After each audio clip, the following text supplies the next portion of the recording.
तो दोस्तों आज हम लोग पढ़ेंगे दो कलाकार। चित्रा और एक चित्रकार है। चित्रा एक चित्रकार है और अरुणा उसकी अभित्र मित्र। दोनों पिछले 6 वर्षों से हॉस्टल में साथ साथ रहते हैं। चित्रा ने अभी अभी कुछ समय पहले उसने एक चित्र पूरा किया था जिसे वह अपने मित्र अरुणा को दिखाना चाहती थी, इसलिए चित्रा ने अरुणा को नींद से जगा दिया। चित्रा ने अरुणा को जब चित्र दिखाया तो उसमें उसमें सड़क, आदमी, ट्राम, बस, मोटर, मकान सब एक दूसरे पर चढ़े रहे थे, मानो सबकी खिचड़ी पकाकर रख दी गई है हो। इसलिए अरुणा ने उस चित्र को घन चक्कर कहा। चित्रा ने उस चित्र को कंफ्यूजन का प्रतीक कहा, क्योंकि उस चित्र में सड़क, आदमी, ट्राम, बस, मोटर, मकान सब एक दूसरे पर चढ़े हुए हैं।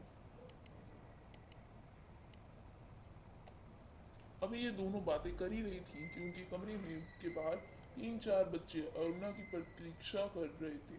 ये बच्चे अरुणा और चित्रा के छात्रावास में बस्ती में रहने वाले चौकीदारों, चपरासियों और नौकरों के बच्चे हैं।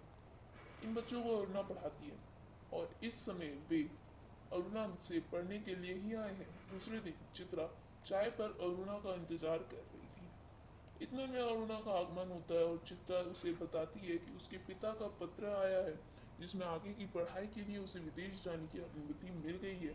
चित्रा चित्रकार होने के नाते केवल अपने चित्रों के बारे में ही सोचती रहती थी। दुनिया में बड़ी बड़ी से बड़ी घटना क्यों ना घट जाए, यदि चित्रा को उसमें चित्रकारी के लिए मॉडल नहीं मिलता तो उसके लिए वह घटना बेमानी होती थी। चित्रा दुनिया से कोई मतलब नहीं रखती थी, वह बस चौबीसों घंटे अपने रंग और तुलिकाओं में डूबी रहती थी। दुनिया में किसी भी बड़ी घटना घट जाए, पर यदि उसमें चित्रा के लिए चित्र के लिए कोई आइडिया नहीं हो तो वह उसके लिए महत्व नहीं रखती थी। वह हर जगह हर चीज में अपनी चित्रों के मॉडल ढूंढा करती थी। इसलिए अरुणा ने अब आवेश में हो आकर चित्रा को यह कह दिया कि किसी काम की ऐसी कला जो आदमी को आदमी ना रहने दे। अरुणा के अनुसार चित्रा अमीर पिता की बेटी है, उसके पास साधनों और पैसों की कोई कमी नहीं है, अतः वह इन साधनों से किसी की जिंदगी संवार सकती है। एक बार तेज बारिश के कारण बाढ़ की हालात पैदा होती है। लगातार 3 दिनों तक वर्षा होती रही। बाढ़ पीड़ितों की दशा बिगड़ती जा रही थी। अरुणा बाढ़ पीड़ितों की सहायता के लिए गई। जब वह 15 दिन बाद लौटी तो वह बहुत कमजोर हो गई थी। इधर चित्रा हॉस्टल छोड़कर विदेश जाने की तैयारी कर रही थी।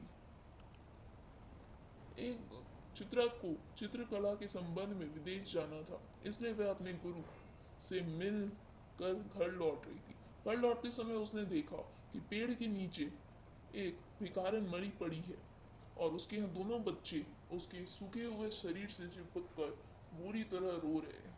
उस दृश्य को चित्रा अपनी कैनवस पर उतारने लग गई, इसलिए उसे घर लौटने में देर हो गई। इस तरह चित्रा विदेश पहुंच जाती है और तन मन से अपना काम में जुट जाती है। चित्रा ने भिखारन और उसके शरीर से चिपके हुए बच्चों की जो तस्वीर बनाई थी, जिससे उसने अनाथ शीर्षक दिया था, विदेश में उसका यही शीर्षक अनाथ वाला चित्र अपनी अनेक प्रतियोगिताओं में प्रथम पुरस्कार प्राप्त कर चुका है। 3 साल के बाद चित्रा भारत लौटी। उसके पिता सबसे सफलता पर प्रसन्न थे। दिल्ली में उसके चित्रों की प्रदर्शनी का आयोजन किया गया और उसे ही उद्घाटन के लिए बुलाया गया था। उसी प्रदर्शनी में चित्रा की भेंट अपनी अभिन्न मित्र अरुणा से एक बार फिर से होती है। एक दूसरे से मिलने के बाद चित्रा अरुणा के साथ में आए बच्चे के विशेष में पूछती है तो अरुणा उसे भिखारन वाले चित्र पर उंगली रखकर कहती है, बताती कि वह उसी भिखारन के बच्चे हैं जिसके बारे में स्वयं उस दिन चित्रा ने उसे बताया था। अरुणा दोनों बच्चों को अपने घर ले गई और उन्हें गोद लेकर उनका पालन पोषण करने लगी। यह सुनकर चित्रा की आंखें विस्मय से फैल जाती है।